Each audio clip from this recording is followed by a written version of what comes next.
Good morning, everybody. It's Brett, your thankful carnivore. It's September 5th, Thursday morning. I'm glad you all are here today. Appreciate you hanging out with me across all my social media at thankful.carnivore on Instagram, on Twitter, where the crazed meat-eating savages run wild. You can find me at Stickman Bleeding. That's Stickman Bleedin. Don't add a G. Facebook, Thankful Carnivore, and the website is artlife.us. Listen, Hurricane Dorian has passed by. We were very fortunate. It didn't get close enough. It was really not even a stormy day. We had some wind, we had a few rain showers, but I wouldn't even qualify it as a stormy day. Just a rainy, kind of windy day. I've had worse back in West Virginia. I'm serious. But please keep the folks in the Bahamas who were pounded by that Cat 5 monstrosity for like, what was it, 2 days, 2.5, 3 days? It was something horrible. It just sat there and just pounded on that island, something awful. And then for the folks in North Carolina and South Carolina, because they just don't have the drainage and they may get the full force of the rain and whatnot, and there could be some serious flooding.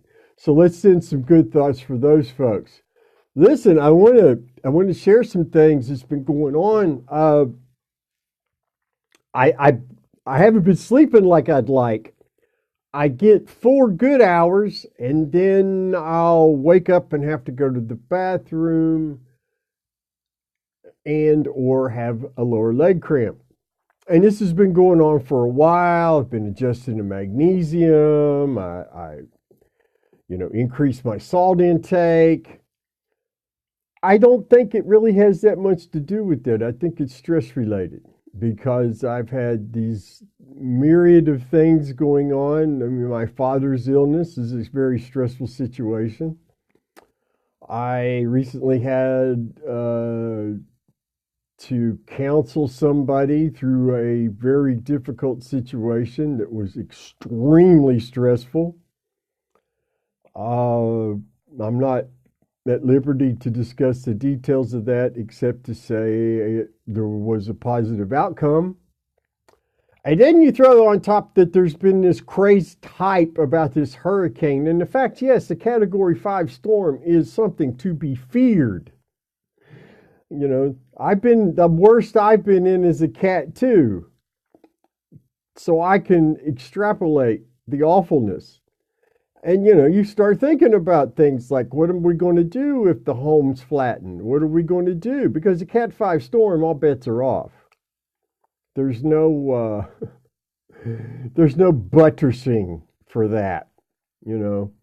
That kind of supersedes normal manufacturing for probably 99% of the homes in America today. And so these things are very, you pile them all up on top of each other and the body is going to respond. Now, my mood's spectacular. I am not in a bad mood at all, but I'm feeling the effects of being short on sleep. And here's what I'm going to do. I'm going to start taking naps and, get an hour here, an hour there during the day. I'm going to take it. I'm not going to punch the panic button. I'm nothing like I used to be before when I was suffering the horrible insomnia because I'm able to go to sleep and I sleep like a baby for 4.5 hours. But I really need that fifth, preferably 6th hour to be running right. And I think we sometimes, even myself, I mean, I'm generally in a good mood, but I'm very cognizant of some horrible situations. My father's illness is very disconcerting. It's, even though we intellectually prepare ourselves for the end of our parents' time on this earth, it's still a very, very profoundly emotional thing to have to deal with. And, that's part of life. I'm not making excuses. I'm not whining about it. There's just physical responses to that kind of thing after a while. And I'm going to be okay. But I want to be transparent. I want to let you all know what's going on. I don't believe this is diet related at all. I still have great energy. Not suffering from brain fog, no joint pain. Everything's good. I just need to sleep some. Some more, I should say. Just need to sleep some more. So we're going to work on that. And I want you guys to really, life throws things at us. Carnivore doesn't make us bulletproof. We're not impervious to life. But we're blessed with the absence of brain fog, and we have greater clarity of thought. And I'd like to think I'm being responsive versus being reactive here. Because in times past, when I was sick, if I missed enough sleep, well, then, the wheels started coming off and, what am I going to do? Oh my gosh, it's the end of the world. How am I going to get through the next 5 minutes? And none of that is occurring. And for that, I am very thankful because that's a nightmare that I don't want to relive.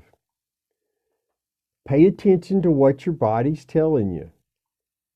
Mine's telling me to start taking some naps. So that's what I'm going to do. I'm not panicked. I'm not concerned. I'm not being blasé. I'm paying attention. Pay attention to your body. Are you really listening to what it's telling you? Are you eating only when you're hungry? Or are you eating as a time convenience? Think about it. Only you know the answer to these things. If you're having difficulties with your sleep, why have you honestly sat down and examined why? Because I believe sleep disruptions are, the body's way of saying, hey, something's not quite right here. Now, I don't know what the answer is for my situation just yet, but I'm confident that it will get worked out. I'm not going to fret. I'm not going to worry. I'm not going to lose sleep over it. I guarantee you that. Yeah, that's back in the days when I suffered from anxiety so badly and I wouldn't sleep. It would become this circular nightmare. I didn't sleep. I'd get anxious about the fact that I didn't sleep. And so I couldn't go back to sleep because I was too anxious. You see the cycle there of destructiveness? Well, that's not happening here. And for that, I'm thankful as well. So listen, my friends, enjoy your day, eat your meat, drink your water. Listen to what your body's telling you. Be responsive, not reactive. Think your way through it. You'll come up with a good solution. We'll see you all tomorrow, my friends. Please be thankful.